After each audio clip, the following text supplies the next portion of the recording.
Hey folks, welcome to Casting with Kirk. I'm Kirk, so glad you're joining me today. So in a previous video, we talked about fishing lipless crankbaits, how to fish them, what colors to go with, and what to throw them on, and where to throw them. Well, today I'd like to talk to you about retrieving the lipless crankbait.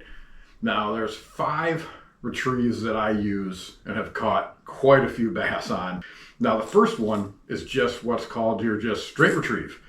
You're casting it out and you're just reeling it back in, and it's just doing its little wobble action as it's coming through the water. It will elicit strikes. It does.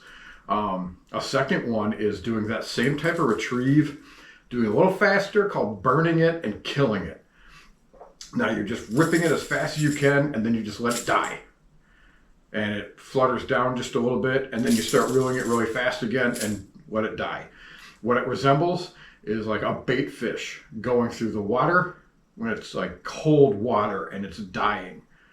It's moving, it stops, falls a little bit, starts going again, stops, starts going again. If you're using crawfish colors and you get it around rock, now you're looking at something that looks like a crawdad as it goes, stops, goes, stops, goes, stops. That's how they usually move through the water. Now another retrieve is the ripping it. What you're going to do is throw it out, cast it out over that submerged grass. You're going to start cranking it. When it hits that grass, you pause it for a second and rip it off. Start reeling again, hit some more grass, rip it right off. That ripping action as it stops resembles a bait fish coming in, possibly eating something off that grass and then going off again. It will elicit some very vicious strikes when it's ripping off and the bass just sitting there waiting to see what it does. Another one that's real popular if you have, say, more sparse areas, you've got, say, patches of weeds, is called the yo-yo. What you're going to do is cast it out really far into those areas. You're going to let it fall. It's going to shimmy as it's falling down. When it gets to the bottom, let it sit for a second and then rip it up and then let it fall back down again. Hits the bottom, rip it back up and let it fall back down again.